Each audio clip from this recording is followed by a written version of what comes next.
Hello students, how are you? Hope so बेटा आप सब बहुत अच्छे होंगे।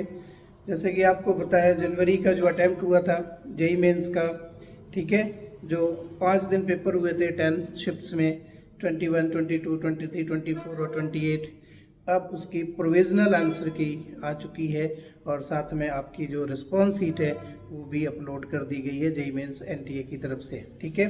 बट मैं देख रहा हूँ बेटा कुछ प्रॉब्लम्स आ रही हैं जो आप फील कर रहे हो, मैं कुछ शेयर कर रहा हूँ। अगर आपको कोई प्रॉब्लम हो तो मुझे कमेंट सेक्शन में लिख देना। जैसे ही आप लॉगिन करते हो एनटीए की साइट पे, ठीक है, अपना एप्लीकेशन नंबर और जो आपका पासवर्ड है कैप्चा वगैरह फिलअप करते हो तो ओपन हो जा रहा है। उसके बाद आपको रिस्पॉन्स शीट आपकी मिल रही है।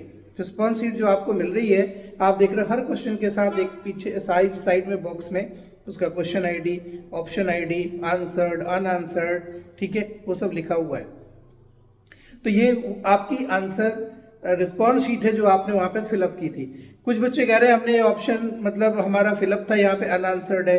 कुछ कहते हैं ड्रॉप आ रहा है। अगर ड्रॉप कहीं पे लिखा आ रहा है ना तो ड्रॉप का मतलब है बोनस हो चुका है, मतलब या तो वो क्वेश्चन रिमूव कर दिया गया है या सबको मार्क्स मिलेंगे, ठीक है। तो इस तरीका से आपको रिस्पॉन्स शीट तो दिख गई। सुबह सुबह जब 12 साढ़े 12 बजे के बाद जब ये सीट आई दोपहर के बाद, तो देखा गया कि बहुत ज़्यादा वेबसाइट हैंग कर गई, क्योंकि ऑब्वियसली 13 साढ़े 13 लाख बच्चों ने जब एक साथ उसको ओपन करा तो प्रॉब्लम आने लग गई। इसलिए आप परेशान ना होइए। अगर आपकी रिस्पॉन्स शीट अभी डाउनलोड नहीं हो पा रही है, ठीक है, तो कुछ देर में हो जाएगी, क्योंकि ये वेबसाइट के चक्कर है, आपको पता है अपलोड की प्रॉब्लम है, तो डाउनलोड करने में दिक्कत आ रही होगी, तो धीरे धीरे करो, आप हो जाएगी, ठीक है।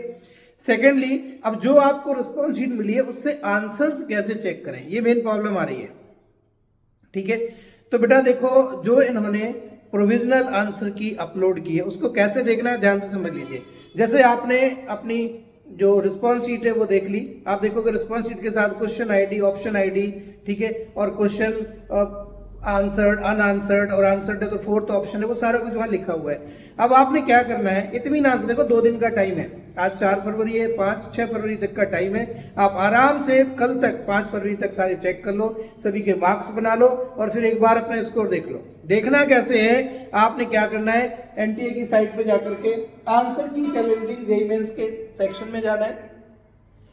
जो रिस्पॉन्स शीट में आपको क्वेश्चन आईडी दी है और ऑप्शन आईडी दी हुई है, यहां पे आपने क्लिक करके इसको ओपन करके वहां पे एक विंडो खुलेगी, वहां पे वो दोनों फिलअप करने हैं। मतलब हर क्वेश्चन की question ID, answer ID, question ID, answer ID आपने फिल करनी है। अगर आपकी क्वेश्चन आईडी के साथ आंसर आईडी मैच कर रही है मतलब वो सही है, और अगर उस क्वेश्चन आईडी के साथ आपकी आंसर आईडी मैच नहीं कर रही है इसका मतलब वो क्वेश्चन गलत है, ठीक है।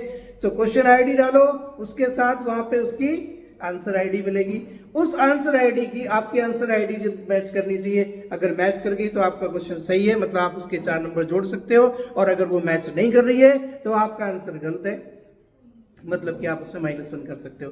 कहीं पे आपने लीव कर रखा है, ड्रॉप हुआ है तो ऑब्वियसली बोनस है, लीव कर रखा है तो उसका कोई मार्क्स नहीं होगा, ठीक है। तो इत्मीनान से घबराने की जरूरत नहीं है, परेशान होने की जरूरत नहीं है। पहले आप रिस्पॉन्स शीट है वो देख लीजिए, अगर वो डाउनलोड हो रही है हो लीजिए, नहीं तो प्रिंट कर लीजिए। उसके बाद कल तक जब वेबसाइट थोड़ी सी डाउन हो जाएगी, मतलब बहुत ज़्यादा उस पर सर्वर की प्रॉब्लम नहीं रहेगी, तो आप इत्मीनान से आंसर की चैलेंजिंग सेक्शन में जाकर के अपने क्वेश्चन की आईडी के साथ उसका ऑप्शन आईडी फिलअप करोगे, ठीक है।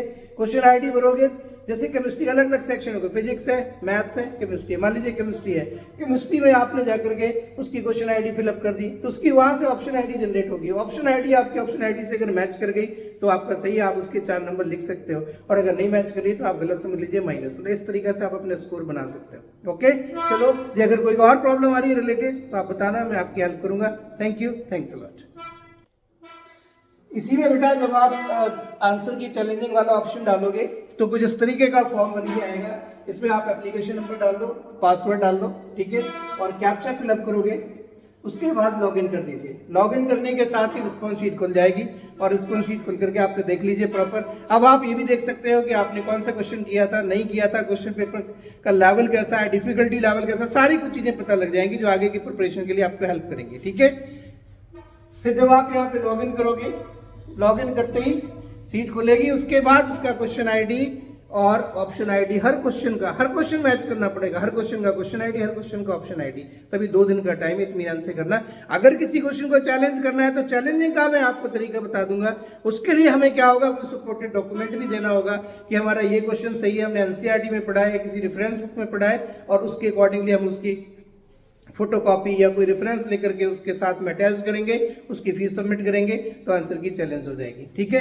हाँ, लेकिन अगर किसी को ये लगे कि मैंने ये क्वेश्चन किया नहीं था या किया था या अनआंसर्ड आ रहा है, तो ये एनटी की तरफ से प्रॉब्लम्स हैं, क्योंकि जल्दी जल्दी डेटा फिलअप होता है और इतना सारा डेटा है, कुछ ना कुछ प्रॉब्लम आई होगी, वो बाद में अपने आप करेक्ट हो जाएगी, आपको घबराने की जरूरत नहीं है। चलो, thank you, thanks a lot, मिलते हैं। और अगर कोई प्रॉब्लम आ रही है तो मुझे एक बार जरूर बताना, लेकिन बहुत इत्मीनान से, घबराने की जरूरत नहीं है। आप अपनी तैयारी करिए, बोर्ड्स की तैयारी करिए और आगे की तैयारी करते रहिए। अगर ये हो जाता है तो बेटर है। ओके, परेशान होने की जरूरत नहीं। Thank you.